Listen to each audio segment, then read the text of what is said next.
Hyunwoo stood at the window of the massive alien ship and watched the stars. He had never seen so many bright lights in space before. The ship was bigger than any building on Earth. It belonged to the Galactic Coalition, a group of alien races that controlled this part of the galaxy. Today was the most important day in human history. Hyunwoo was Earth's ambassador. He was here to ask the aliens if humans could join their group. His hands were sweating, but he tried to look calm. 3 other humans were with him. Taemin was a military officer with short black hair and serious eyes. Dayun was a scientist who wore thick glasses and carried a tablet. Boram was young and handled all their communications. The meeting room was huge. Hyunwoo felt very small when he walked inside. Strange creatures sat around a circular table. The Velkari looked like giant insects with hard shells and multiple arms. Their leader was General Vextar, who had dark eyes and sharp teeth. The Nexari were beings made of pure energy that glowed blue and white. They spoke through machines that translated their thoughts. The Thunari were tall creatures made of living crystal that reflected light in rainbow colors. Hyunwoo walked to the center of the room. His voice echoed when he spoke. Great beings of the Coalition, I am Hyunwoo, speaking for all humans on Earth. We come in peace. We want to join your alliance and learn from your wisdom. General Vextar made a sound like clicking metal. Humans, he said in a voice that sounded like breaking glass. You are a young species. Your technology is simple. Your ships are slow. What can you offer us? Dayun stepped forward. She showed them pictures on her tablet. We offer friendship and new ideas. Humans are good at solving problems in different ways. We can work together and help each other. The Nexari leader spoke through its machine. The voice was cold and electronic. We have reviewed your species' data. You fight wars among yourselves. You damage your own planet. You are not ready for galactic civilization. Taemin's face turned red, but he stayed quiet. Hyunwoo felt anger rising in his chest, but he kept his voice steady.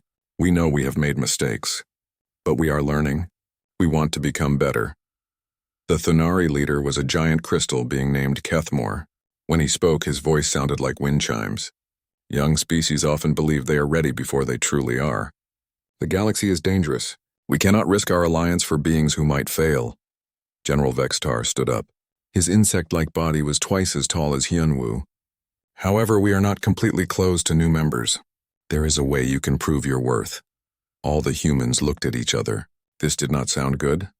The trial of worth, Vextar continued. 3 challenges that will test your species. If you succeed, you may join us. If you fail, humans will be banned from Coalition space forever. You will never contact us again. The room became very quiet. Hyunwoo could hear his heart beating. What kind of challenges? The Nexari's machine voice answered. First, a test of physical ability. Your bodies must prove they can survive in harsh conditions. Second, a test of intelligence. Your minds must solve problems that our greatest thinkers have worked on. Third, a test of strategy. Your military skills must show you can protect yourselves and others. Boram whispered to Hyunwoo. This sounds like a trap. Kethmore's crystal body flashed different colors. We do not expect you to succeed. These tests are designed for species far more advanced than humans.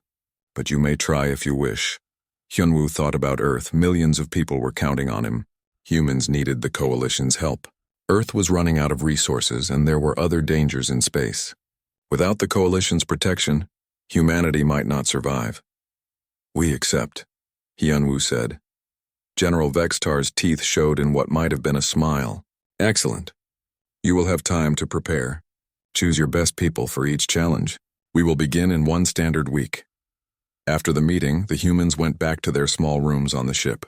Taemin was angry. They want us to fail, he said. This is not a fair test. Daun was reading data on her tablet. Maybe not, but we have to try. Look at this information about the challenges. The physical test is on a desert planet with 3 times Earth's gravity. The intelligence test involves creating artificial gravity without using massive amounts of energy. The strategy test is a space battle simulation. Boram sat on her bed and looked worried. How can we compete with beings who have technology thousands of years more advanced than ours? Hyunwoo sat down and thought. He remembered stories his grandfather told him about the Korean War. His grandfather's unit was surrounded by enemy forces. They had less equipment and fewer soldiers, but they survived by working together and thinking creatively. Maybe that is exactly why we can win, Hyunwoo said. They expect us to fail because we are not as advanced. But humans have something they might not understand. What? Taemin asked. We know how to survive when everything is against us. We have been doing it our whole history. Over the next week, they studied everything they could about the alien species and the challenges. Dayun discovered something interesting. All the alien races had evolved as the strongest creatures on their home planets. They never had to struggle for survival the way humans did. The Velkari had no natural enemies. The Nexari evolved in energy fields where nothing could threaten them. The Thunari grew in safe crystal caves. They think being advanced means being strong, Dayun explained. But humans became strong by being weak first. Taemin was training in the ship's gym, trying to get ready for the higher gravity. What do you mean? Humans were never the biggest or strongest animals on Earth. We did not have sharp teeth or claws. We survived by working together, making tools, and adapting to any environment. These aliens never learned those skills because they never needed them. Boram was practicing alien languages and studying their communication systems. So you think our weakness might be our strength? Maybe, Dayun said. We will find out soon. The day of the first challenge arrived. The aliens gathered to watch what they expected to be an easy victory for their side. They had prepared cameras to record the humans' failure. Some of them were already making jokes about how quickly the humans would give up. Hyunwoo watched as a shuttle prepared to take the human team to the desert planet. Jiho was a Marine who volunteered for the physical challenge. He was not the biggest or strongest human, but he was smart and never gave up. Minseo was a geologist who knew about rocks and caves. Woojin was a survival expert who had lived in deserts, mountains, and jungles on Earth. Remember, Hyunwoo told them, you are not just representing yourselves. All of humanity is watching. Jiho nodded. We will not let you down. As the shuttle flew away toward the dangerous planet, Hyunwoo wondered if he had made the right choice. The aliens were so confident that humans would fail. They had technology and knowledge that humans could not imagine. But maybe Doan was right. Maybe the things that made humans seem weak would actually make them strong. The test was about to begin. Soon the galaxy would learn what humans were really capable of when they had nothing left to lose. The shuttle landed on Kratos Prime with a loud crash. Sand flew everywhere as the engines stopped. Jiho, Minseo, and Woojin stepped out into the blazing heat. The gravity hit them immediately. Everything felt 3 times heavier than on Earth. Walking was like carrying 2 other people on their backs. The desert stretched in all directions. Red sand covered everything. Strange rock formations stuck up from the ground like giant teeth. The sun was huge and white, making the air shimmer with heat. In the distance, they could see their target, a deep canyon where energy crystals were buried. General Vextar's voice came through their communication devices. The rules are simple. Retrieve 5 energy crystals from the canyon floor. Return them to your shuttle within 72 hours. Survive the sandworms. Complete the task and you pass the first test. Jiho looked at his teammates. Minseo was already breathing hard from the heavy gravity. Sweat was running down Woojin's face. What are sandworms? Jiho asked. The alien's clicking laughter came through the speaker. You will find out. Up on the coalition ship, hundreds of aliens were watching on screens. They had comfortable chairs and cold drinks. Many were placing bets on how quickly the humans would die. The Velkari expected the humans to collapse from the gravity within hours. The Nexari calculated that human bodies could not survive the heat and radiation. The Thunari believed the sandworms would kill them before they reached the canyon. But the humans were already moving. Woojin pulled out a piece of cloth and wrapped it around his head. Desert Survival Rule 1. Protect yourself from the sun, he said. He showed the others how to cover their skin and save their water. Minseo was studying the rock formations with a small device. The crystals are deep underground. We need to find a way down into the canyon without using too much energy. Jiho was looking at the sand around them. Strange patterns were carved into the surface. These look like tracks, he said. Something big moves through here. As if his words had called it, the ground started shaking. Sand flew up in a massive fountain. A creature burst out of the earth like a living mountain. It was 50 feet long with thick brown skin and rows of sharp teeth. Its small eyes glowed red in the sunlight. This was a sandworm. The aliens watching on their screens leaned forward. This was the moment they expected the humans to panic and run. Instead, Jiho did something that surprised everyone. He stood perfectly still. Do not move, he whispered to his teammates. Watch its eyes. The sandworm looked around. turning its massive head from side to side. It seemed confused. After a few minutes, it dove back into the sand and disappeared. Mincio stared at Jiho. How did you know to do that? Sharks, Jiho said simply. On Earth, some sharks hunt by movement. If you stay still, they cannot find you easily. I guess this creature might be the same. Wujin smiled. Smart thinking. Now we know how to avoid them. The aliens watching were not smiling anymore. They had expected panic and fear. Instead, they saw calm analysis and quick learning. The humans began walking toward the canyon. The heavy gravity made every step difficult, but they helped each other. When Mincio got tired, Jiho and Wujin supported her. When Wujin stumbled, the others helped him up. They moved slowly but steadily. On the ship, a young Velkari officer turned to General Vextar. Sir, they are working together in a way we have not seen before. Vextar clicked his mandibles. Primitive pack behavior. It will not help them survive the real dangers. But as the hours passed, the humans kept surprising their watchers. When they reached the canyon edge, they did not try to climb down the dangerous cliffs like the aliens expected. Instead, Mincio found a natural path that wound down slowly. It was longer, but much safer. Humans always take the easy way, one Thunari observer said with disgust. No, said another. They take the smart way. At the bottom of the canyon, the humans found the energy crystals. They glowed with blue light and were buried in the rock walls. But as soon as they started digging, more sandworms appeared. This time there were 3 of them. They surrounded the humans, moving through the sand like fish in water. The aliens watching expected this to be the end. Jiho looked at his teammates. Remember what we learned. They hunt by movement and vibration. Mincio, keep digging but move very slowly. Wujin, help me create a distraction. What happened next made the alien observers very uncomfortable. Jiho and Wujin did not try to fight the massive creatures. Instead, they used the worms' own hunting behavior against them. Wujin threw a rock far across the canyon. When it hit the ground, all 3 worms turned toward the sound and dove after it. While they were busy investigating the noise, Mincio carefully dug out the first crystal. Clever, admitted a Nexari observer. But they still need 4 more crystals, and the worms will learn from this trick. The humans spent the rest of the day studying the creatures. They learned that sandworms hunted by feeling vibrations in the ground. They also discovered that the creatures were very territorial. Each worm claimed a different part of the canyon and would fight other worms that came too close. On the second day, the humans used this knowledge to their advantage. They figured out how to move from one crystal location to another, by staying in areas where the worms' territories overlapped. The creatures were too busy fighting each other to notice the small humans moving quietly between them. By the 3rd day, they had 4 crystals. But the last one was in the most dangerous spot, right in the center of the largest worm's territory. We need that crystal, Mincio said. Without it, we failed the test. Jiho looked at the massive creature guarding the final crystal. It was twice as big as the others. I have an idea, but it is very dangerous. He explained his plan. Wujin would create a distraction on one side of the territory. Mincio would wait with the other crystals near the exit. Jiho would go alone to get the final crystal. That is suicide, Mincio said. Maybe, Jiho admitted, but it is our only chance. The plan began at sunset. Wujin created noise and movement far from the crystal site.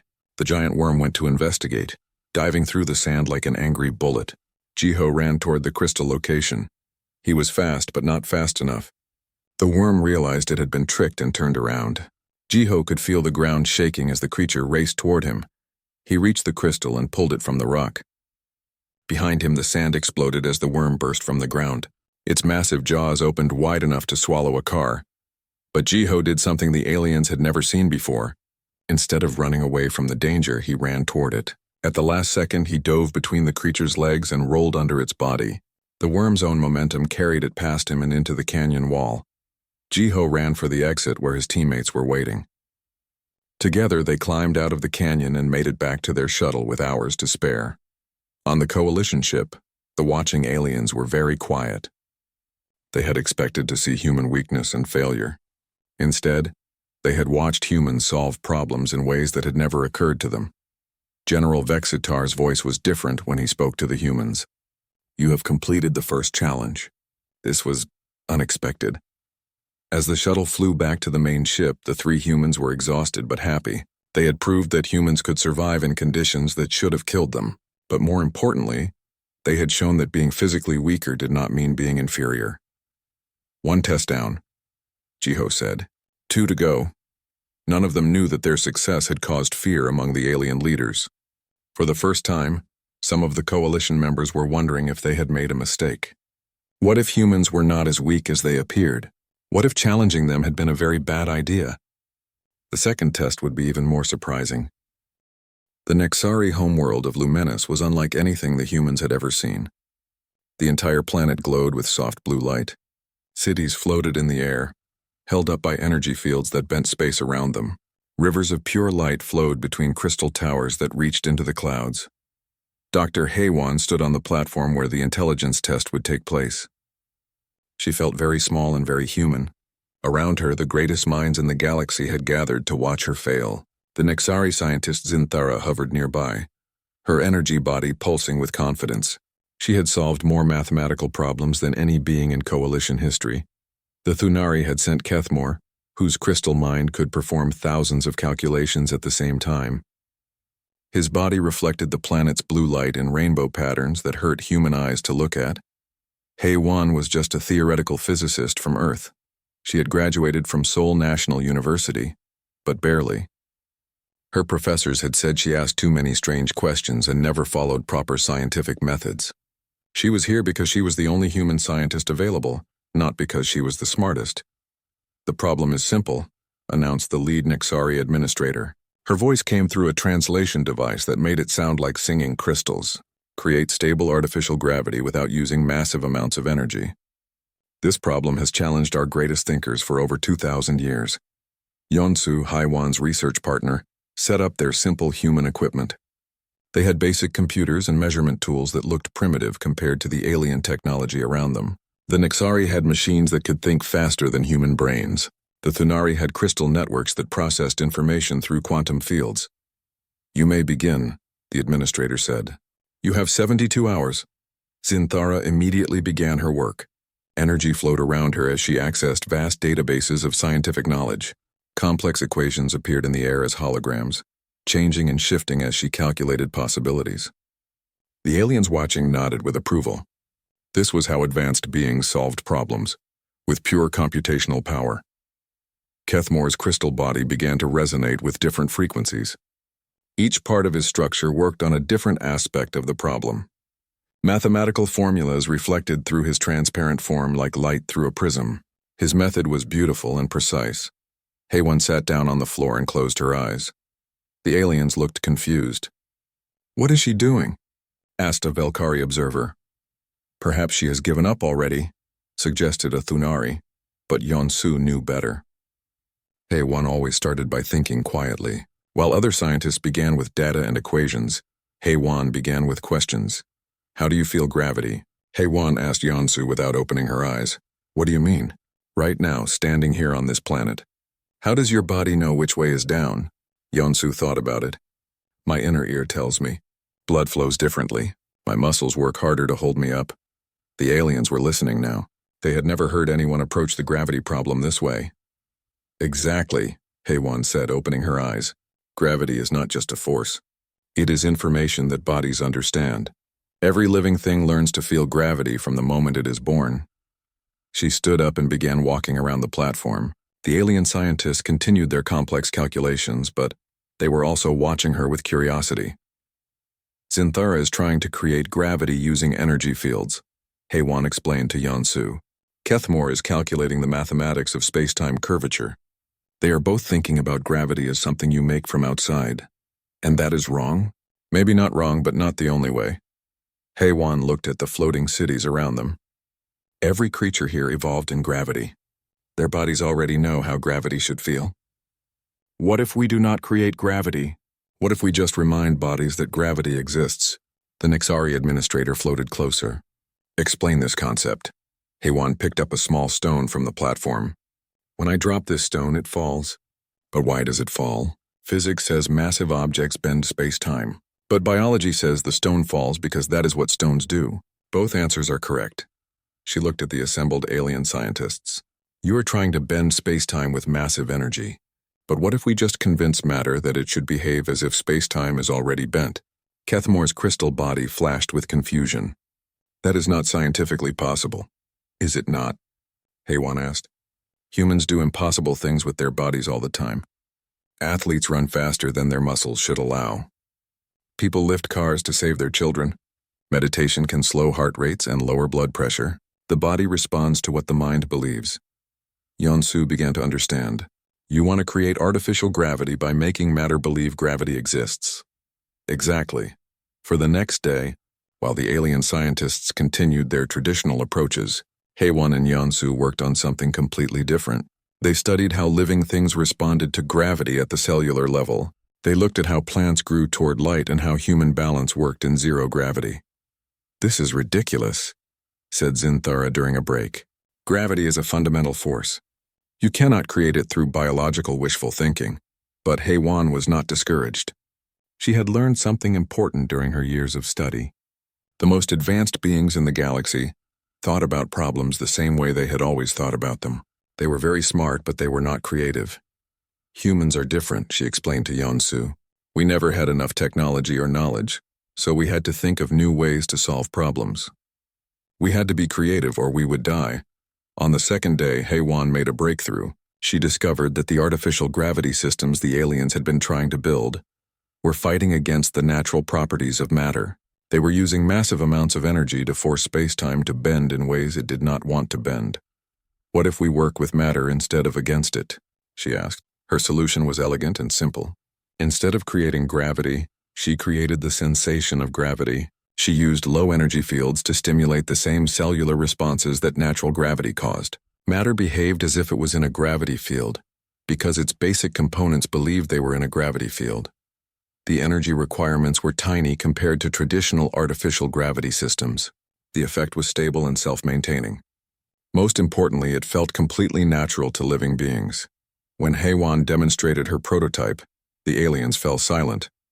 A small metal ball floated in the air above her device, held in place by her artificial gravity field. But the energy readings on their instruments showed almost no power consumption. This is impossible, whispered Kethmore. Zinthara's energy form flickered with disbelief. Our calculations show this should not work. But it does work, Haewon said simply. Sometimes the best solutions are not the most complex ones. The lead administrator tested Haewon's device with every instrument available. The artificial gravity was stable, efficient, and completely safe. It used less than 1% of the energy that traditional systems required. How did you think of this approach? The administrator asked. Haewon smiled. On Earth, we have a saying. If you cannot go through a wall, go around it. If you cannot go around it, go under it. If you cannot go under it, convince the wall to move out of the way. The aliens exchanged worried glances. They were beginning to understand that human thinking was very different from their own. Where they saw complex problems requiring complex solutions, humans saw simple problems that could be solved in unexpected ways. The second test is complete, announced the administrator. The human solution isn't acceptable. But acceptable was not the right word. Haewon's breakthrough would change artificial gravity technology throughout the galaxy. Her simple, creative approach had solved a problem that the greatest alien minds had worked on for thousands of years. As the humans prepared to leave Luminous, Yeonsu asked, How did you know your idea would work? I did not know, Haewon admitted. But I knew their way was not working. Sometimes you have to try something completely different, even if it seems impossible. Back on the coalition ship, the alien leaders were having emergency meetings.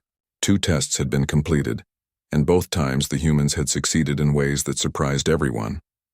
They were beginning to realize that challenging humanity might have been a serious mistake. The third test will be different, General Vextar declared. Military strategy is our strength. Humans are a young species. They cannot possibly understand warfare the way we do. But some of the other aliens were not so confident anymore. If humans could solve problems in ways that advanced civilizations had never imagined, what else might they be capable of? The final test would provide the most shocking answer of all. The war simulation chamber was the size of a small city. Holographic stars filled the space around them, creating a perfect copy of a real star system. Captain Dong-hyun stood on the bridge of his simulated human fleet.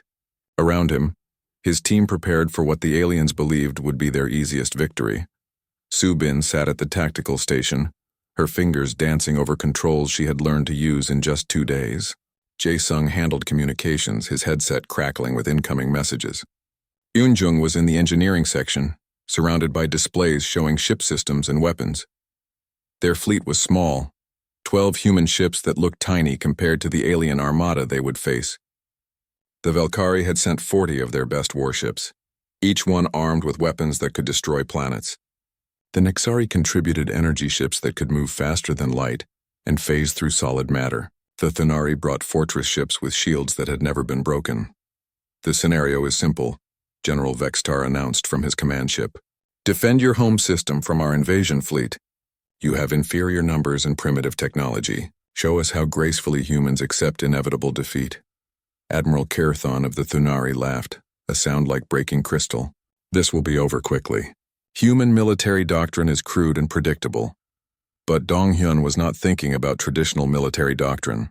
He was remembering stories his grandfather had told him about Korean war battles, where small units defeated much larger forces through clever tactics and unexpected strategies. Subin, what do our sensors tell us about their fleet composition? Subin studied her displays. 40 Valkyrie attack ships in standard formation. 20 Nexari energy vessels moving in quantum field patterns. 15 Thunari fortress ships anchoring their defensive line. They are approaching exactly as their military manuals describe. Jae-sung, are you monitoring their communications? Yes, sir. They are using standard coalition military frequencies. No encryption. They do not think we are advanced enough to understand their signals anyway. Yoon-jung's voice came over the intercom from engineering. Captain, their weapons are definitely more powerful than ours. In a direct fight, we would lose badly. Dong-hyun smiled. Good thing we are not going to fight them directly. The alien observers expected the humans to arrange their ships in defensive formations around their home planet. This was what every species did when facing a larger enemy. They expected the humans to fight bravely but ultimately lose when their ships were destroyed by superior firepower. Instead, something strange happened. The human fleet scattered. What are they doing? Asked a Valkyrie officer watching the battle. General Vextar studied the tactical display with confusion. They appear to be running away, but Dong-hyun was not running. He was implementing a strategy that no galactic military had ever seen before. Guerrilla warfare in space. Subin, target their communication relays, not their weapons. Sir, if we cannot destroy their ships, we can make them unable to coordinate with each other. The human ships moved like small fish around a school of sharks. They darted in quickly, fired at communication equipment, and disappeared before the aliens could respond. The attacks did no real damage to the alien ships, but they created chaos in the enemy fleet. Admiral, reported a Thunari officer to Kerthon, we are losing communication with several Valkyrie ships. Impossible. Their weapons cannot penetrate our shields. They are not targeting our shields, sir. They are targeting our antenna arrays and signal processors. Within an hour, the mighty alien fleet was flying blind. Ships that had coordinated perfectly were now bumping into each other and firing at shadows. The Valkyrie tried to compensate by forming tighter formations, but this made them easier targets for the humans' hit-and-run attacks. This is not real warfare, Admiral Kerthon complained. They are not engaging us in proper battle. Dong-hyun heard this over the intercepted communications and spoke into his own radio. Admiral, with respect, we are engaging you in the only kind of battle we can win. The next phase of Dong-hyun's plan was even more surprising. Jae-sung began broadcasting false signals on the alien communication frequencies. Since the aliens had not bothered to encrypt their signals, it was easy for him to send fake orders to their ships. Valkyrie Squadron 7, you are ordered to attack the Nexari ships on your left flank. Jae-sung transmitted in perfect Valkyrie military language. What? Those are our allies, came the confused response. Nexari group leader, the Thunari ships are targeting you with weapons. Defend yourselves immediately. The alien fleet began to turn on itself.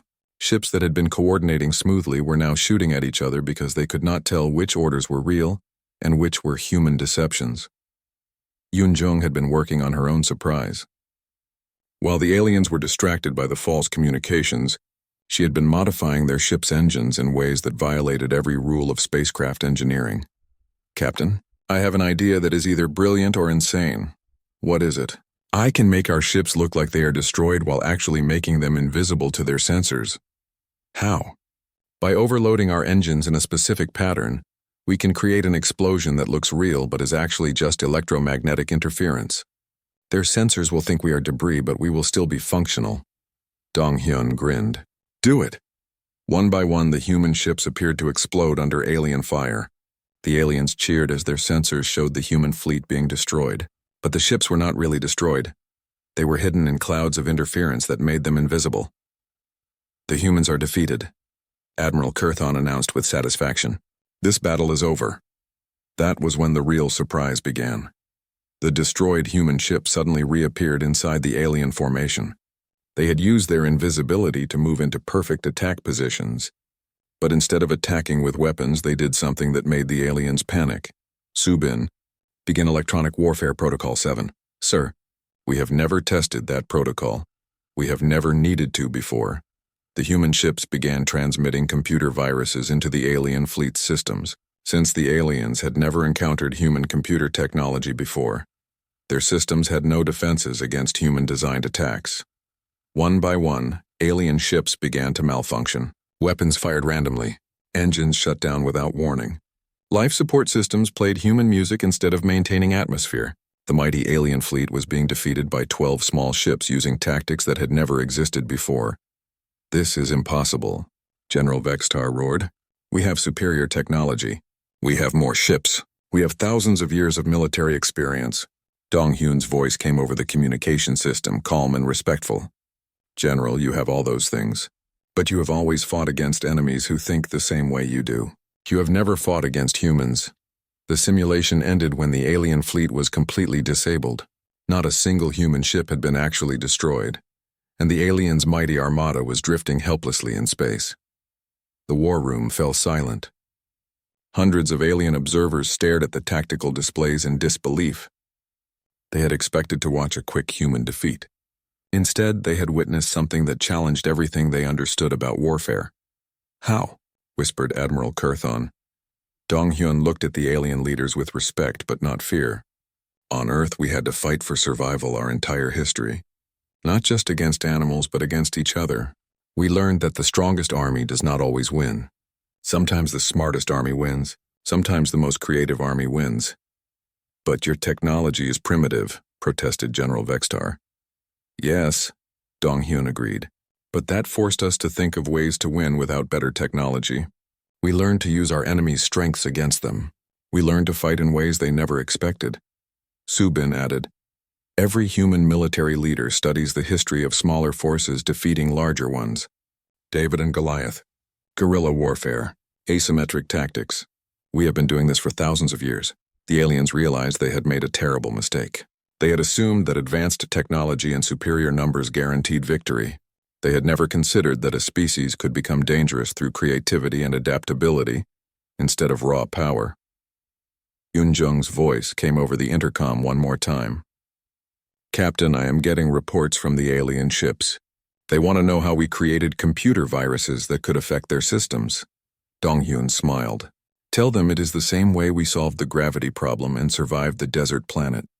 We thought of something they never imagined. The third test was over. But as the aliens looked at each other with growing concern, they realized that the real test was just beginning. They had challenged humanity to prove their worth, never imagining that humans might prove to be the most dangerous species in the galaxy. The Great Council chamber had never been so quiet. Thousands of alien beings sat in complete silence, staring at the humans who stood in the center of the room. The 3 trials were over and humanity had passed them all. But no one was celebrating. Elder Krixma of the Nexari floated at the head of the council table, her energy form flickering with uncertainty. General Vextar's insect-like body was perfectly still, which his species only did when they were deeply afraid. Admiral Kurthon's crystal structure had lost its normal rainbow glow and appeared almost gray. Ambassador Hyunwoo looked around at the sea of alien faces. 3 days ago, these beings had looked at humans with contempt and amusement. Now they looked at humans with something else entirely. Fear. You have completed the trials, Elder Krixma said finally. Her translated voice was different now, careful and respectful. This was unexpected. Dr. Dayun stepped forward. She carried her tablet with all the data they had collected during the tests. We did what you asked. We proved that humans can survive, think, and fight. Does this mean we can join the coalition? The aliens exchanged glances that humans were learning to read. The Velkari were warriors who respected strength. The Nexari were scientists who valued intelligence. The Thanari were builders who honored strategy. Humans had demonstrated all three qualities in ways that none of them had ever seen before. "There is something we must understand," said Fleet Commander Yulgoth of the Velkari, his voice like grinding metal. "How did your species develop these abilities? Your technology is primitive. Your civilization is young. By all our measurements, you should be weak." Taman looked at his fellow humans, then back at the assembled aliens. "You really want to know?" "We must know," Elder Krixma insisted. Da-Yun activated her tablet and projected images into the air above the council chamber. The first image showed Earth from space, a blue and green world that looked peaceful and beautiful. "This is our home planet," she said. "It looks nice from far away, but Earth is what your scientists would call a death world." The aliens leaned forward. They had heard of death worlds, planets so dangerous that only the most dangerous creatures could survive on them. But surely no intelligent species could evolve on such a world. "Earth has weather that can kill," Da-Yun continued. New images appeared: hurricanes, tornadoes, blizzards, floods. Earthquakes that destroy cities. Volcanoes that block out the sun. Ice ages that freeze entire continents. More images flowed past the watching aliens. Predators with massive teeth. Diseases that killed millions. Deserts, jungles, and frozen wastelands where humans learned to survive anyway. But the most dangerous thing on Earth, Taman said quietly, was other humans. The chamber fell even more silent. The aliens watched as images showed human wars, conflicts that lasted for years or decades. They saw weapons designed by humans to kill other humans. They saw fortifications built to keep humans safe from other humans. "We were never the strongest species on our planet," Hyunwoo explained. "We could not outrun the predators. We could not fight the largest animals. We did not have thick skin or sharp claws, so we learned to survive in other ways." Captain Dong-hyun joined the explanation. "We learned to work together in groups. We learned to make tools from anything we could find. We learned to adapt to any environment. Most importantly, we learned to think our way out of problems that we could not solve with strength." "But why did you fight each other?" asked Admiral Kurthon, his crystal voice confused. "That seems inefficient." "Because we had to," Dong-hyun said simply. "Resources were limited. Territory was small. Different groups of humans developed different ideas about how to live. Sometimes those differences led to conflict. The aliens were beginning to understand something that terrified them. Every species in the coalition had evolved as apex predators on their homeworlds. They had never faced serious challenges to their survival. They had developed technology and intelligence, but they had never been forced to become truly creative or adaptable. Humans were different. Humans had evolved not as the strongest species, but as the most adaptable one. "Show them the rest," Boram whispered to Da-Un. More images appeared. Humans climbing mountains that should have been impossible to climb. Humans surviving in space, underwater, in deserts, in frozen wastelands. Humans building civilizations after wars destroyed them. Humans learning from every failure and becoming stronger. "This is why we passed your tests," Dr. Haywan said, joining the group in the center of the chamber.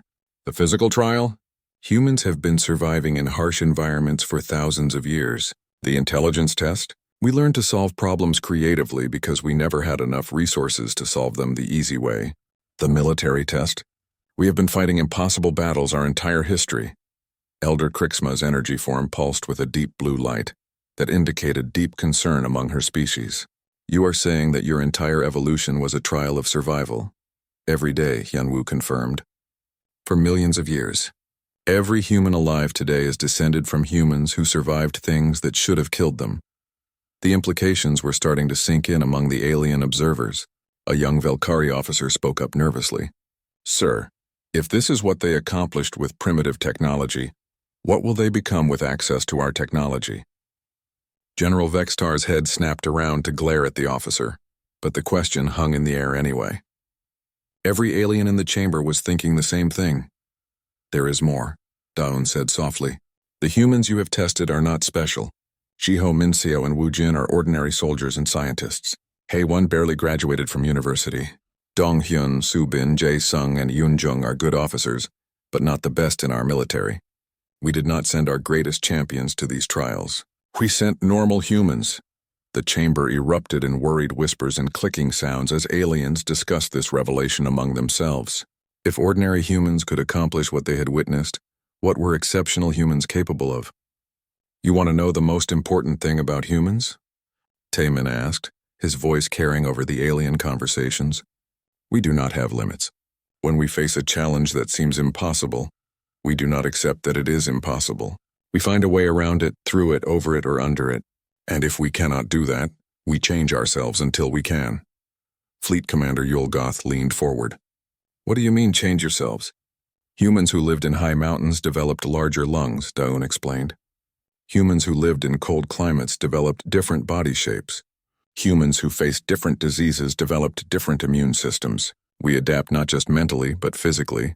We become whatever we need to become to survive." The aliens were no longer looking at humans with contempt or amusement. They were looking at humans the way they might look at a force of nature, something powerful and unpredictable that needed to be treated with great respect. Elder Crixma spoke for the entire coalition. "We understand now. You have passed our trials, but that is not the real question anymore. The real question is whether we are prepared for humans to join the galaxy." "What do you mean?" Hyunwoo asked. "We challenged you to prove you were worthy of joining us," Admiral Kurthon said slowly. "But we realize now that we may not be worthy of having you join us." The admission sent shock waves through the chamber. The coalition had never encountered a species that they feared, rather than simply accepted or rejected. "We offer you full membership in the coalition," Elder Crixma announced. "But we also offer you something more, protection." "Protection from what?" Forum asked. "From us," General Vextar said quietly, "and from any other species that might be foolish enough to challenge humanity. We now understand that humans are not a minor species seeking our approval. You are potentially the most dangerous species in the galaxy." Hyunwoo looked at his fellow humans. They had come here hoping to join an alliance of advanced civilizations. Instead, they had somehow become the civilization that everyone else was afraid of. "We do not want to be dangerous," Hyunwoo said. "We want to learn from you. We want to explore the galaxy together. We want to be friends." "And we want that too," Elder Crixma replied. "But we also want to make sure that no one ever makes the mistake of challenging humans again." Today we learned that humans do not have limits. We do not want to discover what happens when humans decide they have been pushed too far. The formal ceremonies that followed made humanity full members of the Galactic Coalition, but the real ceremony was the quiet conversation among alien leaders after the humans had left the chamber. "We created a test that was designed to make them fail," Admiral Kurthon observed. "Instead, we created a demonstration of why no one should ever test humans at all." Elder Crixma's energy form flickered with agreement. "We wanted to know if they were worthy of joining our civilization.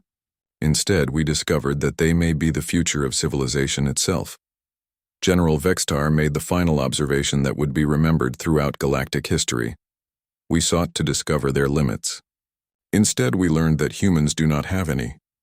From that day forward, no species in the galaxy ever challenged humanity again. Not because humans were cruel or aggressive, but because everyone remembered the lesson of the trials. Humans were not just another species seeking membership in Galactic.